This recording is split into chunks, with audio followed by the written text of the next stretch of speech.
ça tourne. Alors, coucou YouTube, coucou tout le monde, c'est le Capi, on se retrouve pour une nouvelle vidéo. Alors aujourd'hui, on va se faire une vidéo présentation de console. Et aujourd'hui, je veux présenter l'Atari 2600 Junior. Donc, si vous connaissez plutôt bien en rétro, vous savez ce que c'est l'Atari 2600. Mais l'Atari 2600 Junior, vous ne la connaissez peut-être pas. Je vais vous montrer donc des petites images de la console, bien sûr. Et donc, je vais vous dire, je vais vous parler plus de la 2600. Je vais raconter un peu de sa petite histoire. Voilà, de ce que je sais. On va pas lire du Wikipédia qui sert à rien.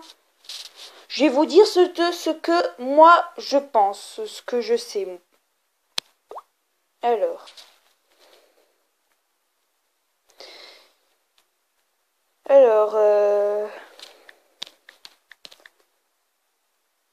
Atari 2600 GR. Voilà. Au fait, cela n'a rien à voir parce qu'avant j'avais fait ma creepypasta sur Donkey Kong Junior. Ce n'est juste le hasard. Alors. Je vais vous présenter une petite la console avec, je sais pas, disons sa manette. Voilà, ça doit être bon. C'est la... Disons que je vais prendre cette photo là. Voilà. Qu'elle s'affiche. Ça rame bien. Alors, la 2600 Junior, c'est ça. Le design reprend celui-là de la 7800, si vous connaissez. Je vous l'avais déjà présenté sur une vidéo où je parlais de Ninja Golf. Voilà. Donc, elle reprend les manettes, les modes. Attendez, je vais les trucs qui viennent. C'est parce que ça me gêne si on me demande. Voilà. Cette console est sortie en vie. Vraiment très fin de vie. Cette console a toujours une prise RF. Vous savez, les vieilles prises en avec tous les trucs qui grisouillent. Vous savez, l'ancêtre de la Péritel toute pourrie. Voilà, elle a encore ça. Elle n'est pas en Péritel, malgré qu'elle est très similaire à la 7800. Voilà, il y a les petits boutons pour changer les modes, la couleur, le mode de jeu. Voilà.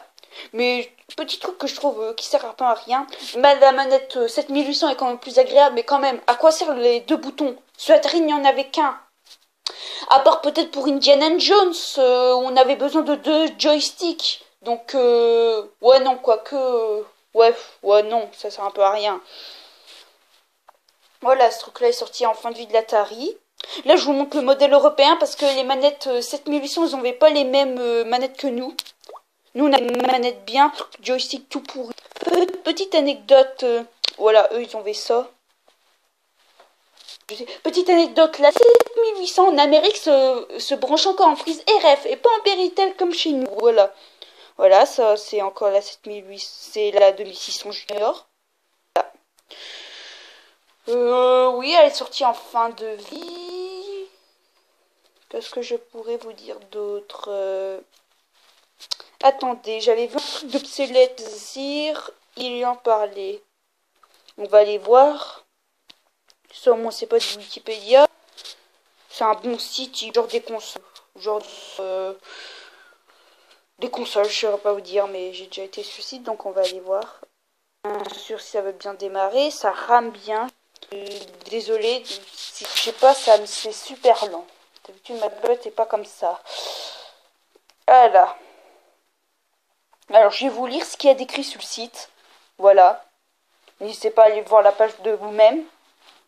Alors, la console la plus célèbre de tous les temps nous revient dans une version recarrossée pour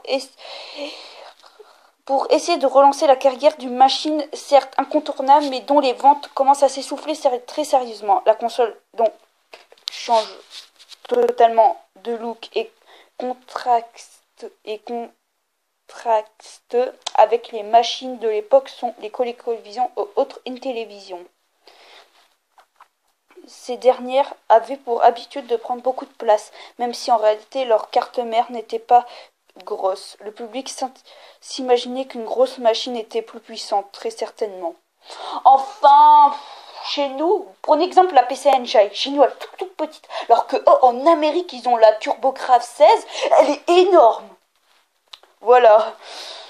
C'est surtout, c'est la taille de la machine, c'est pour faire croire qu'elle est plus puissante. Mais la PC Engine, elle était toute petite et elle était très puissante. Ça faisait, en gros, c'était du 8 bits, mais elle avait une carte mère 16 bits, donc ça faisait toujours du 8 bits, mais plus beau en fait.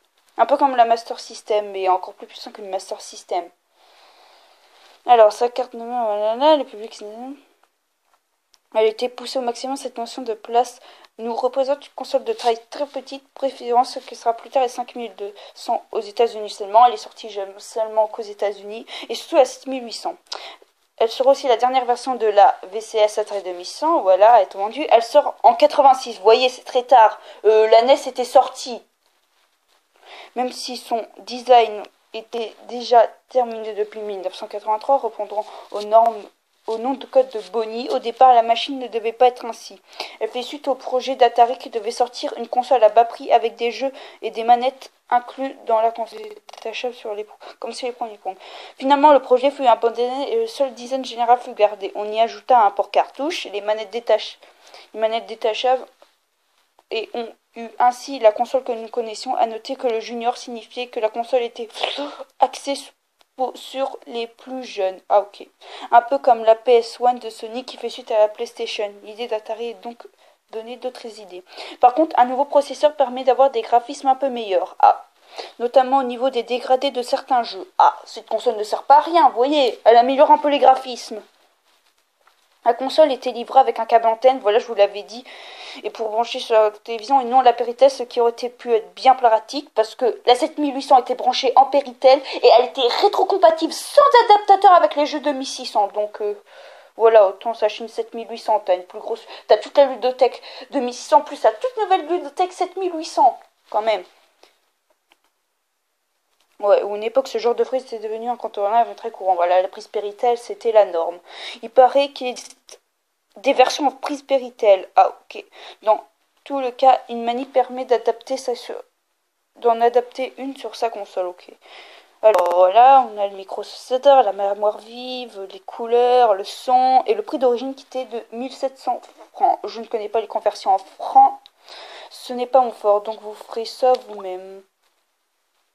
Vous direz si tout le monde part, je pense qu'ils sauront faire. Oh bah déjà de 8 minutes, vous voyez, bah j'ai bien fait de lire le petit article, il nous a appris des choses. Même moi je ne savais pas grand chose sur cette console, voyez-vous. Je ne savais pas grand chose et bah j'en ai appris un peu de choses. Bon bah voilà, c'est la fin de cette vidéo, j'espère qu'elle vous aura plu, n'hésitez pas à liker, disliker, partager et commenter. Ah, au fait, petite parenthèse avant de terminer, en fait, j'ai...